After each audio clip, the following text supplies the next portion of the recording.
Well, hello again, everyone, and welcome to our latest webcast that we're bringing you from Travel Weekly as part of our Roadmap to Recovery series. And today we thought we would focus on domestic travel or traveling closer to home. We're hearing a lot about demand picking up for people wanting to stay in the UK. Obviously, we can't travel at the minute. We're hoping it will open up.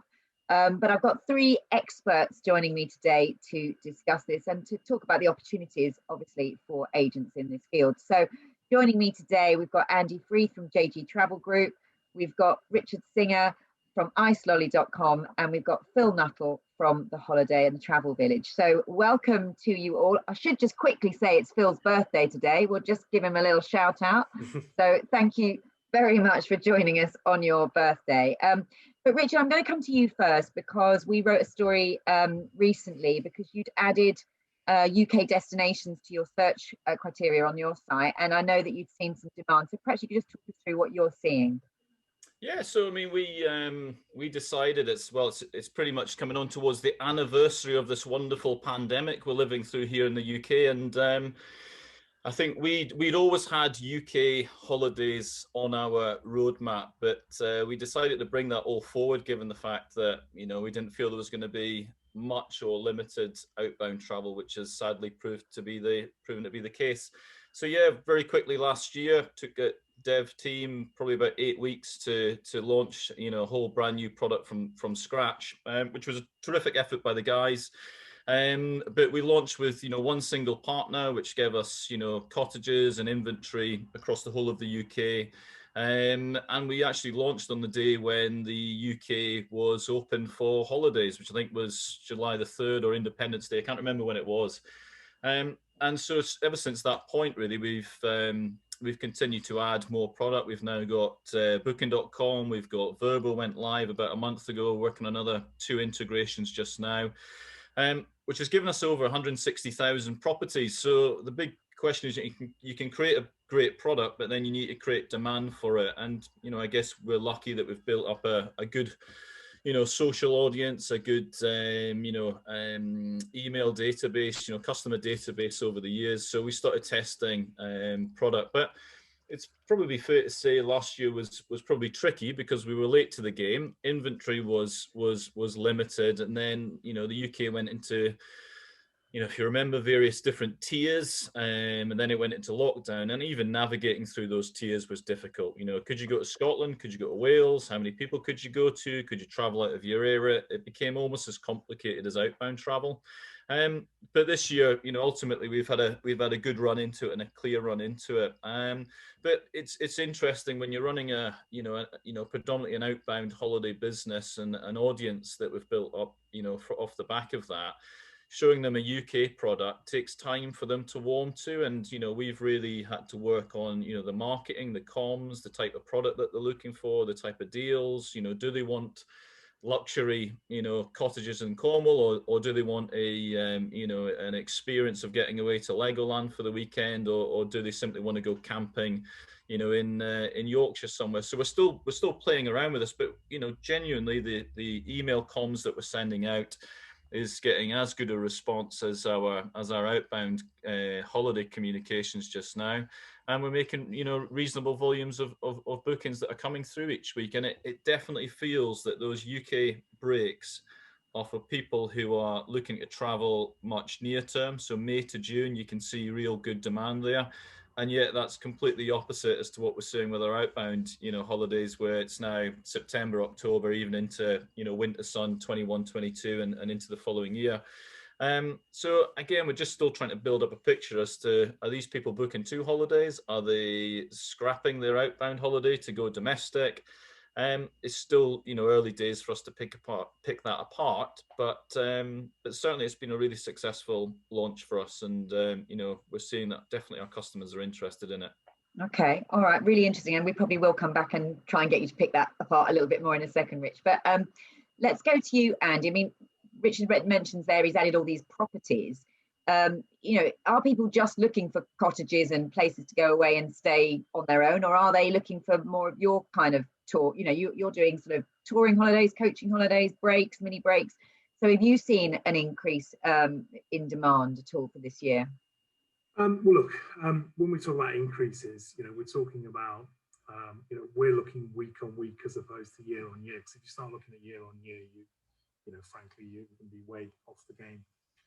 Customers at the moment are, I think, keen to travel. I've just been on a call this morning with Silver Travel Advisor, and there's a lot of confidence in people, particularly the over 60s, that all of which will have had a vaccine fairly soon. So there's definite demand for travel in terms of when and doing what. You mentioned cottages. I think there's a range of customers that want to do different things. There's people that want a cottage, there's people that want to stay in a hotel, there's people that want the experiences. There's a whole different range. Our customers, what we're seeing is they're looking for slightly longer durations. So we used to do a lot of 2 and 3 nights. We're seeing more 4 and 5.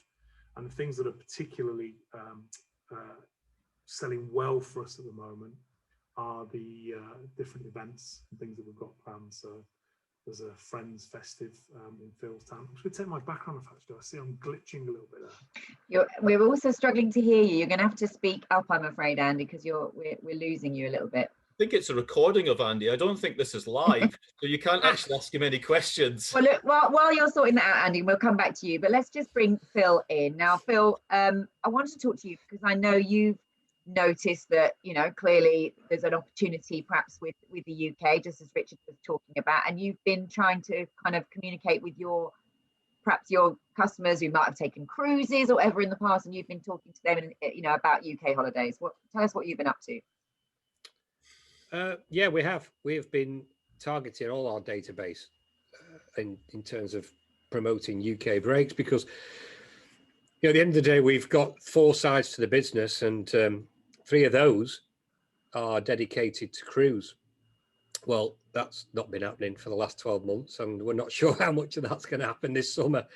So, the alternative is you either, shut up shop, or you go targeting your customers with other product. Staycation is a great example. Where we've noticed a big win also is in, Paula's business, so the Holiday Village.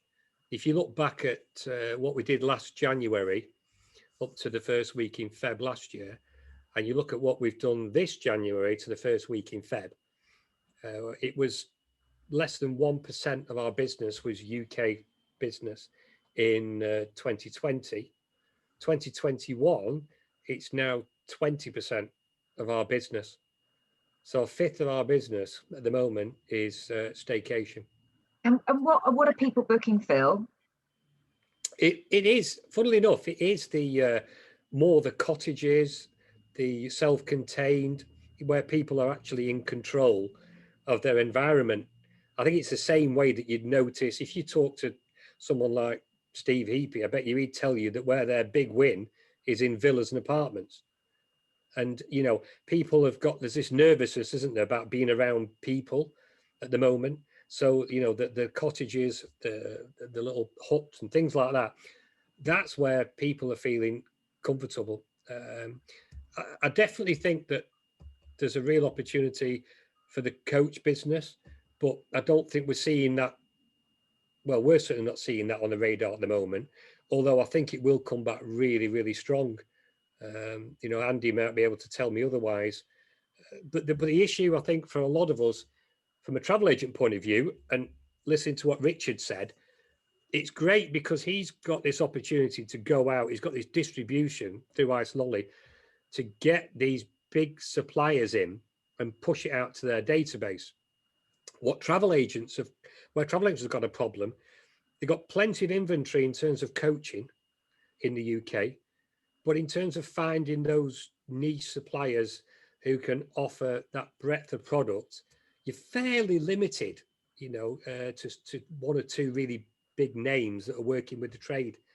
So, it's interesting to see where this is going to pan out and see if more businesses actually come to the table, or whether they're quite happy. Demand is going to outstrip supply, I think, for the next 2 years in terms of UK breaks. Yeah. And you're not going to see the deals and the offers. So it's a really funny situation for travel agents at the moment. Well, and also because we've lost a couple of domestic suppliers as well in the last year, or certainly ones that are not Super working. breaks. And then you've got ones like Bourne that are not working with the trade anymore. So Phil, just before we move on from you, are you currently only selling tour operators or suppliers that will pay you a commission, or are you packaging up deals and then adding a fee to make your money? At the moment, obviously, it's like a lot of travel agents are bound by the restrictions of a consortia. So you'll find that that you are limited to the suppliers that you can work with, and every consortia is different. But it is operators that are paying commission. But I think there's this whole lockdown scenario has taught us one thing, is that we've all got to now learn to adapt.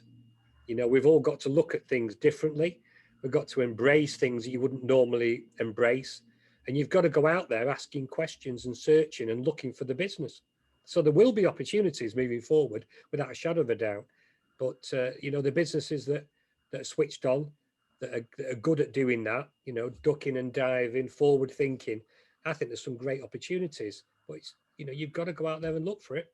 Yeah, well, let's bring Andy back in. So I will come back to you in a second, Rich, but just because Phil mentioned tour operators that work well with the trade, and he was also saying he wasn't quite seeing it in the coach market yet. So just talk to us about what, have you changed anything in terms of how you've worked with the trade in light of this kind of unusual year where there is this opportunity that Phil talks about? Yeah, look, I think, is the sound any better now, taking that background off? A bit, just speak up. Okay, I'll try and talk loudly, and then my family, I'll speak loud, and then the kids will start running up here saying, Daddy, I can't hear the teacher on Zoom. Just a couple of things in terms of demand for coach trips and how we have sort of marketed and how we've adapted, and that agility that Phil refers to is, unlike Richard, we've got, a huge database of customers that we market to. And I'm going to tell a little fishing analogy. What we've been able to do over the last few weeks is we send out all of the brochures to 180,000 households and loads more to the trade. And we see what comes in. So that's our big net, is chuck it out and see what the consumer demands for. It's the same as Richard said, is, we've got this big database. We're trying to figure out what people want. And when we pull that net in, so we had a couple of really great weeks once that brochure's landed, we then spot trends on what people are wanting and what they want to do. And it's really simple from what we've seen. They're very happy to book events and experiences in the second half of the year. Polar Express selling like crazy, Legoland, Thursford Christmas Festival. There's these different specific tours that are selling really, really well.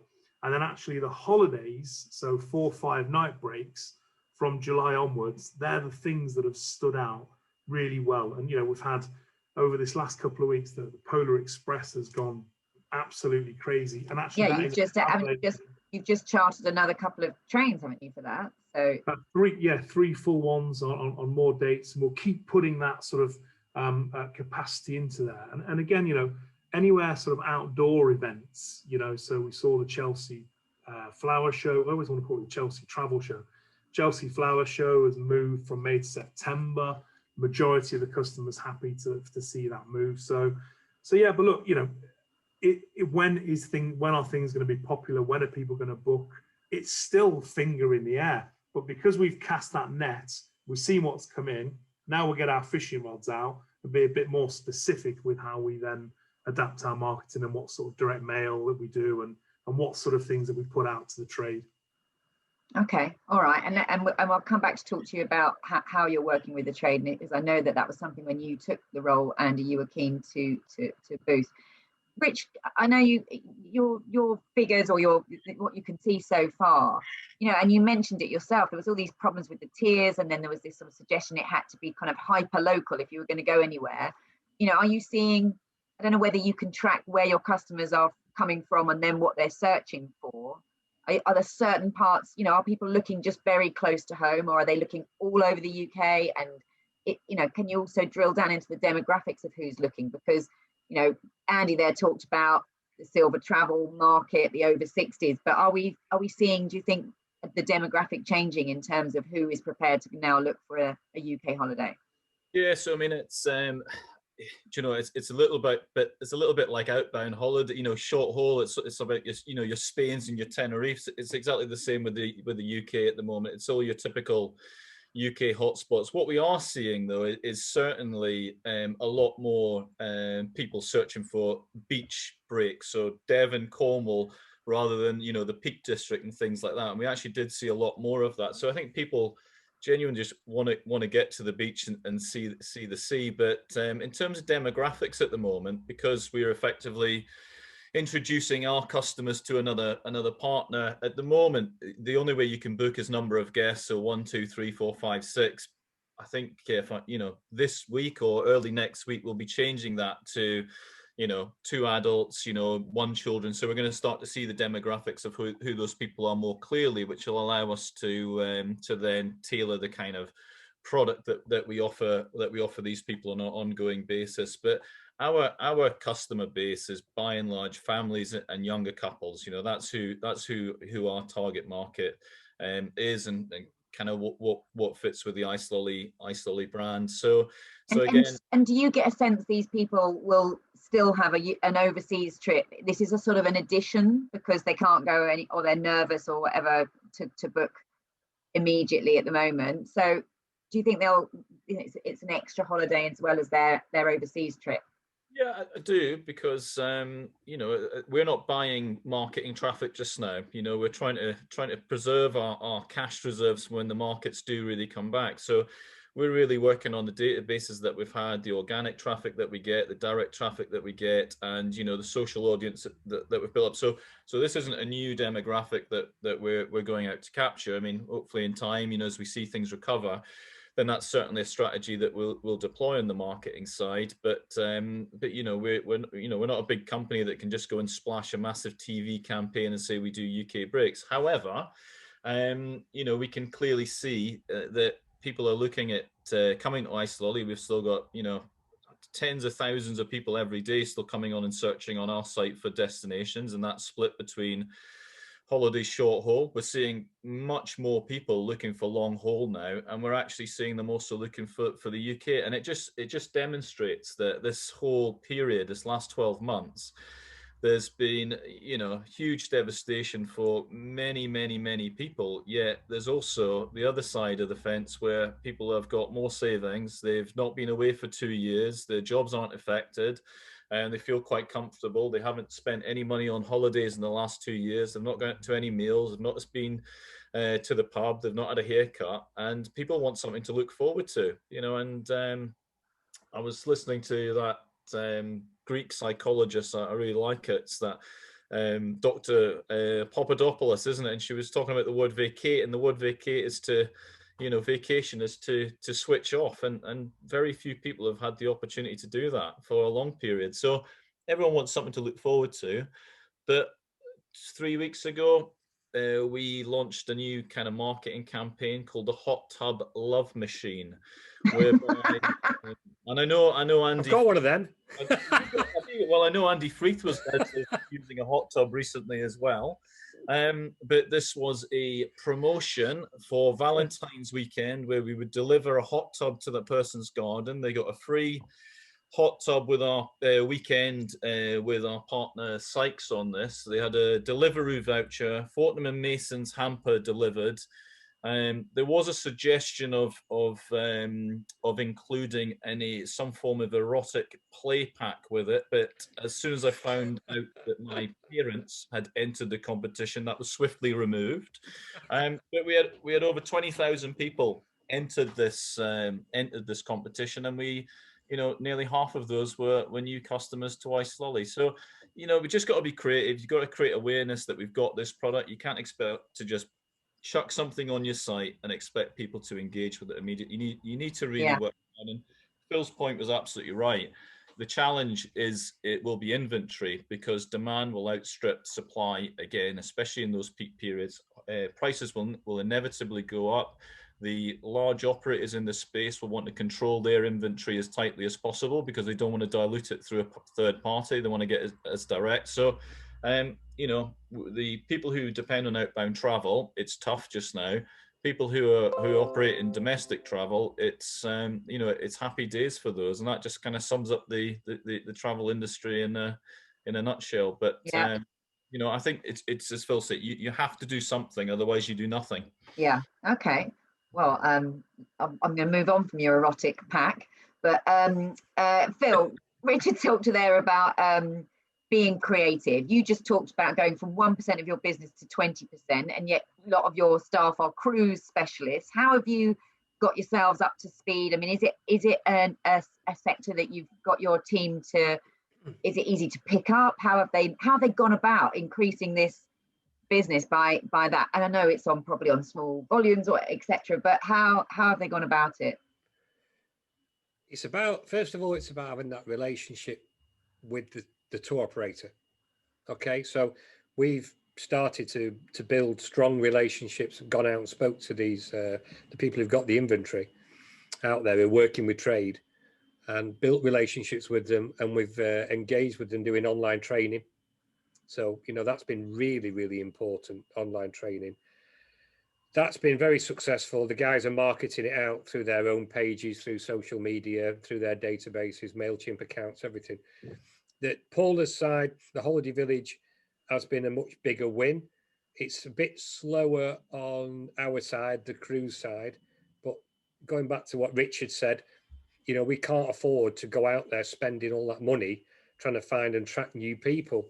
We need to educate our existing guests. And one of the things I'm putting out, I think on Friday, is a video that we're going to send out to our customers, actually telling them about the Travel Village, and you know, it's a sister company to the Cruise Village, etc. And to make sure you talk to our team about your UK holidays.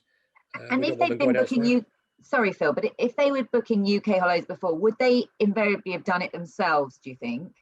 And they just haven't thought of you or a travel agent to book them, you know, because I think this is half the problem for agents. You know, they do focus, let's say, not everybody, but a lot of them focus on outbound. And, you know, maybe consumers don't think of a travel agent when they're booking a UK holiday. And we'll come on to Andy in a second. But is that been half the thing, Phil, that they just wouldn't consider a travel agent to book a domestic break? 100%.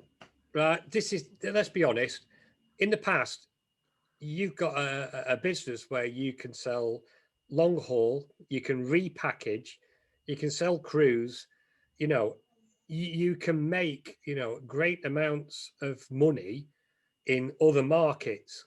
So in the past, as a travel agent, and I've got to be careful what you say, but you know where I'm going with this is that why would they sit and focus on, you know, sell all their energy into pushing out UK breaks, where, you know, in the past predominantly it's been something. No, I don't want a brew, thanks. It's predominantly being the market for direct sell. You know, I've been in this business 37 years now, and we've had a company years ago where we were the #1 agent in the UK for people like Shearings. We were a massive agent for Wallis Arnold. We had coach tours going out of Blackpool twice a week.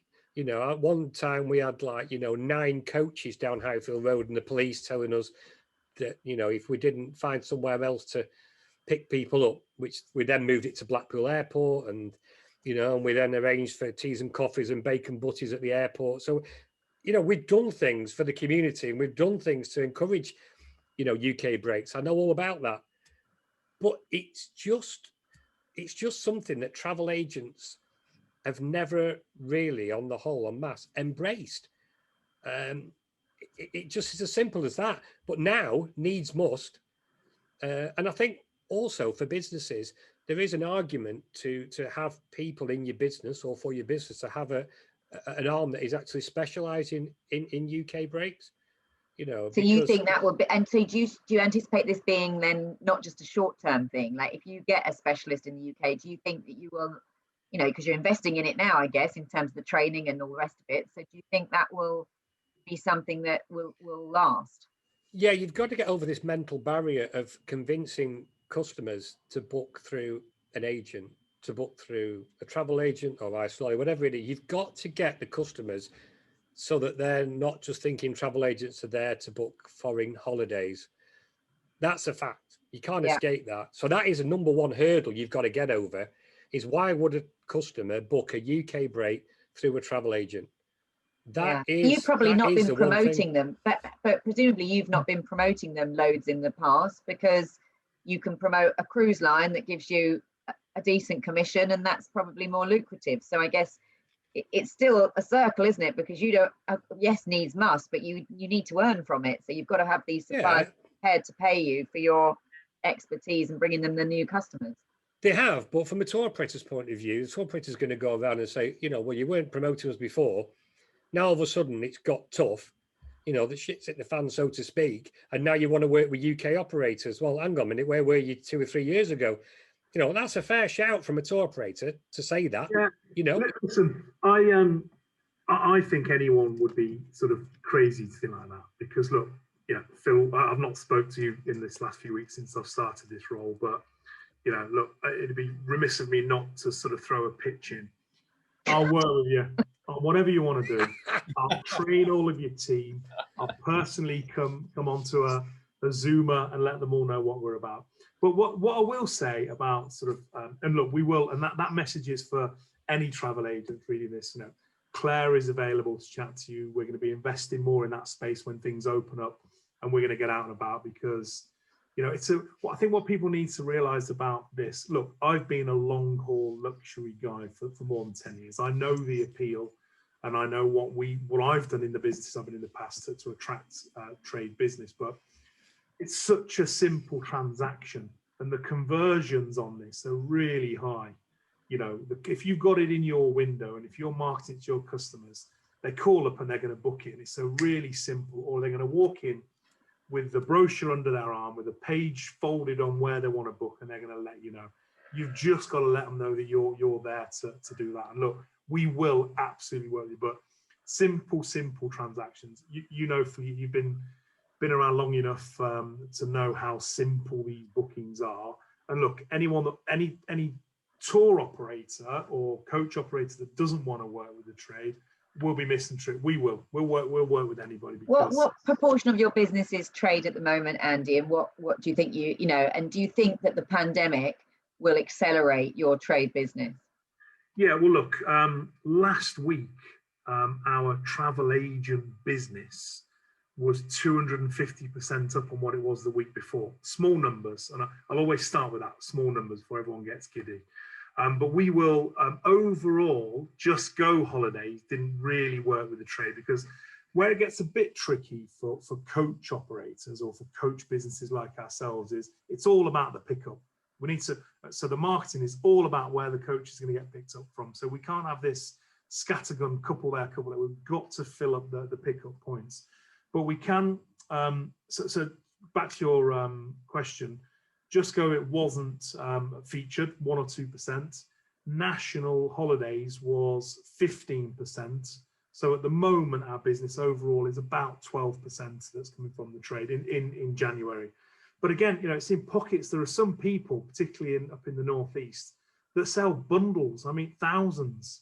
You know, I won't name them, but up in the Northeast, there are people that really focus on it. And look, if people want to switch, even if it's short term, if you just want to use us, Phil, this year, you use us. We'll provide you with all the marketing stuff. You know, Claire's there, or chucking loads of stuff out on Facebook. Use us, abuse us. We'll help fill any of the gaps that you've got in products and stock. And you know, we'll be there. It's a long-term investment for us as a business. Make no mistake about it. This is a game changer, and there's no way that we're going to move away from promoting UK breaks. If anything, it's going to get stronger. Okay, well, so there's a potential long-term partnership there in the offing for you two. I hope something comes of that.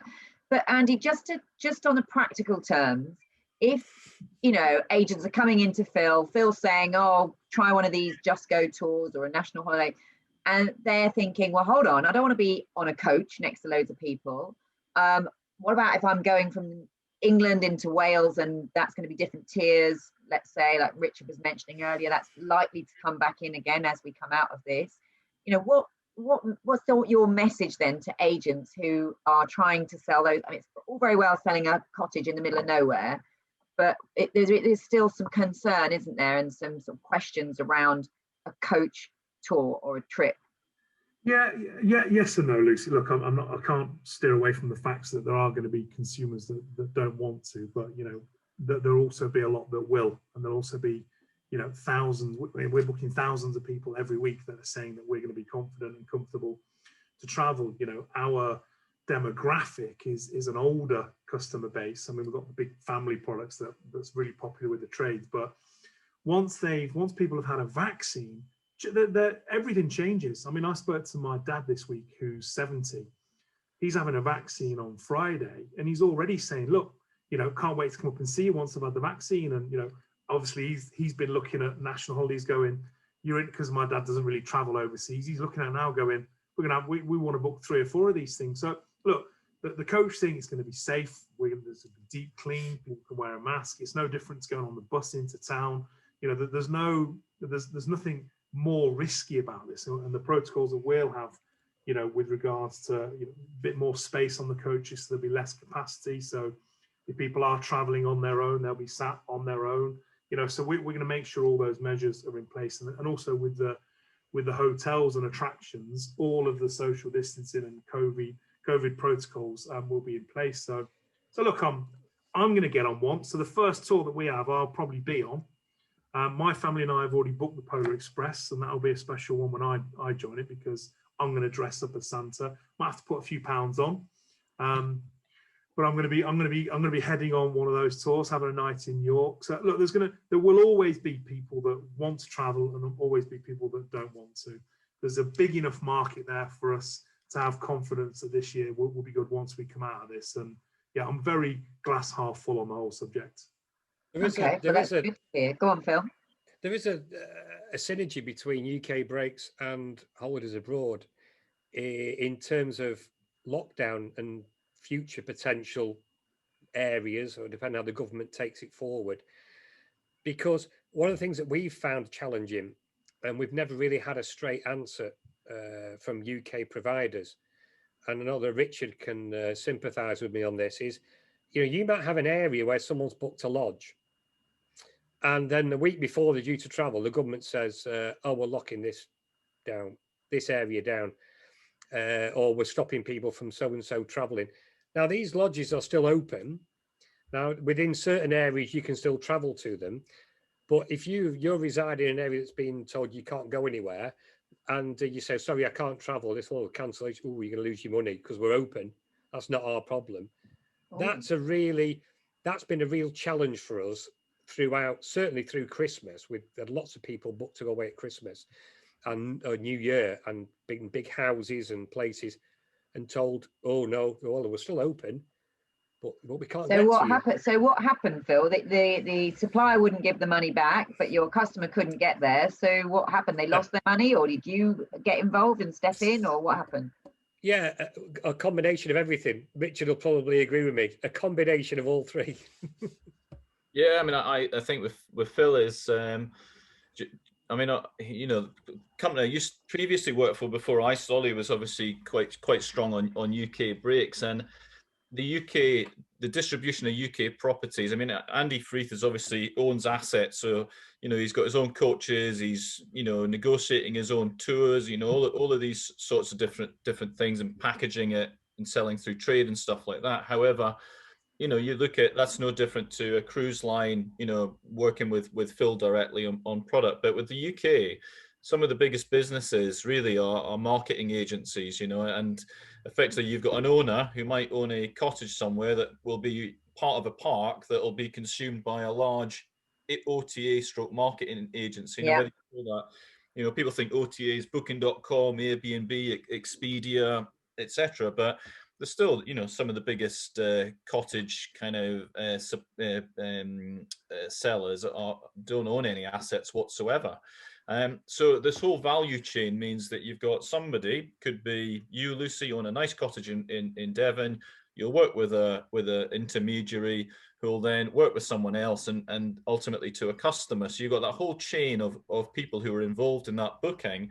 And you know, the regulation around that means that, well, it's down to the owner whether they're happy to accept your cancellation because the government have changed their approval. So I think almost you'll inevitably, like any industry, will see the whole UK distribution, you know, change, because everybody probably wants to make a bit more money. People might not want to give as much commission to some of these people.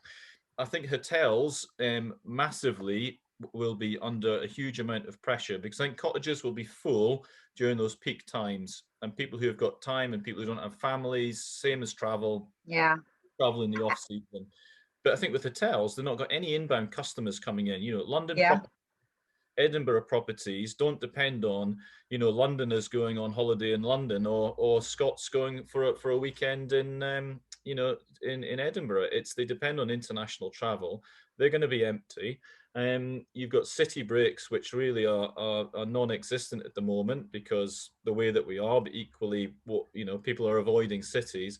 So, and then you've got a ton of these, you know, really, really lovely independently owned or small chain hotels that are independently owned. And I think that's where companies like Icelolly, you know, I'm not telling Phil how to run his business, but, you know, what is the value that we're offering to our customers over and above what a Booking.com or a Sykes or an Aways, you know, can do. And that's having direct relationships whereby we can add value to say, well, actually, come to Icelolly, we've got this amazing deal. It's, you know, a weekend in Bath, and it's this rate that we've negotiated directly with the hotel, because the hotels don't want to be dependent on the likes of Booking.com and people. They're looking to spread their. So you're now doing more of these direct deals so that you can have something exclusive on your site. And Phil, are you talking direct to hoteliers and things? Or, well, you said you're constrained by the consortia at the minute, so I guess you have to with those deals at the minute. But would that be a way you go? Yeah, I think there's you know, all bets are off. I think you know, we're all looking at our businesses and talking internally, externally about how we can explore other avenues and opportunities. So yeah, we're definitely going to be doing that without a shadow of a doubt. And I think businesses will be doing the same. And just finally, because that would, go on, go on, Andy. Just to pick up on something that Rich said, by the way, we're asset light, so we actually don't own the coaches and we don't own any of the products, but we have got, from an inventory perspective, plenty of stock for those city breaks, for those 4 or 5 nights, because we've committed. So although we don't own it, we have committed to quite a lot of hotel stock. So we've got plenty on the shelves, as it were, for that. And we're also committed to the numbers of tickets that we've got that run into thousands at the variety of different events. I'm just talking about sort of London really, really briefly. Is, you know, through Amiga breaks, we've got, you know, I think that we're going to be, well, we are in number terms, the largest sort of coach operator into London for theatre. And many of them have indicated they want to, the shows are going to be running. There's a bit of planning to put a show on. You can't just go, right, let's have a show next week. So they put some markers down from sort of May onwards. And again, with social distancing in place, rather than getting on a packed train or getting on, you know, traveling on the tube, we're going to take customers on the coach to the hotel, to the show, back to the hotel and home. So I think it'll be a good way to experience London theatre when it's up and running. And you think that will be from May, hopefully from May onwards? Hopefully May onwards. Look, again, that's a finger in the air guess mark, isn't it? But the theatres are certainly trying to gear up so that they're ready for that. Yeah. So in terms of stock and content for trade, for Icelolly, we're talking to Richard and his team, and Phil and their team. You know, we've got. I love that all these deals are being done on this webcast. Lucy, Andy and I have got a great idea. It's an Icelolly branded tour called Coachella. So it's a cooking festival break around the UK. I think you're onto something. What I find really interesting about my relationship with Richard is that when he's got 3 small kids, I've got 2, and occasionally we'll speak, like kids are in the background or something, and then we'll get off the phone. And I think when his kids go to bed, he's got such a creative mind, so he'll start sending me, what about this idea? What about that idea? And he's a true marketeer, is Richard. His brain's fizzing all the time with different things. So yeah, Coachella was Coachella. Wow, it's got a ring to it. I think you might be onto something. Very, very finally, because it's a point we must just raise. I mean, everyone always says it's all very well the UK, but it's so expensive. And I spoke to some travel agents on one of these yesterday and asked them just generally about how January had gone. And I threw in a question at the end about domestic because I knew this was coming up. And all of them were like, oh no, not going to bother because there's just nothing good available anymore. It's all been snapped up. I wouldn't dream of putting some of the stuff that's available in front of my customers who are perhaps used to, I don't know, 4 or 5 star hotels where they can get much more value for money overseas. And so they were quite dismissive of this opportunity in domestic. Obviously not what you're seeing, Phil, but do you get customers balking at the price that they have to pay in the UK to get a similar value that they might get overseas? I was so glad you asked that question. I was on our social walk with our friends at the weekend, and what we do is we go onto the promenade, and then we got this plan: park the cars up, and we walk and walk and walk as far as we feel we want to. Okay, don't worry about getting back because we've got a transport system. So we've got trams. So it's ace. So you can walk as far as you want, and then you can say, let's get a tram back to where the car is. Fabulous. And we were coming back on the tram, and I was just looking at one of the hotels in Blackpool. It's called the Cliffs. And it's beautiful Art Deco hotel, north of the tower, in a great position, tram stop outside, and beautiful sunsets. You can see the pier to the left. It is a stunning place. And I thought, you know what we really need in our town and other towns is we really need these 5-star period boutique hotels because people will pay that money if they're going. You don't need to go to London to go to a Red Carnation hotel. You should have them hotels in some of these seaside towns strategically placed because I'm sure that there's a market for it. And a lot of the towns and the councils in the UK could do a lot worse and start touting themselves forward, you know, for this standard of accommodation and all the things that the benefits that they can offer. So I'm sort of like, you know, there is a market for people to spend money who want luxury. You know, we've got one hotel in Blackpool that is probably 5-star. Well, I wouldn't call it 5 stars, no pool. But, you know, he's crying out for it. So if they're there and they deliver that service and there's a dorm and all the usual stuff, I think that, you know, we're selling ourselves short just selling cheap breaks. All right. Okay. Well, look, I think we're probably out of time. We want people to watch this. We don't, so we want to just keep it short. I'm really grateful to all of you. I hope you do get off this and ring each other up and do some deals. And it'd be great to see you, you know, doing some business. So Andy's already, he's going to be straight on to you, Phil. All right. But for now, I'm going to make sure he gets and buys one of his microphones so we can hear him. So we can hear him. All right, so thank you to Andy Freeth from JG Travel Group, to Richard from Ice Lolly, and to Phil from the Travel Village. Thank you very much, guys. Thanks, Lucy. Pleasure. Cheers, guys.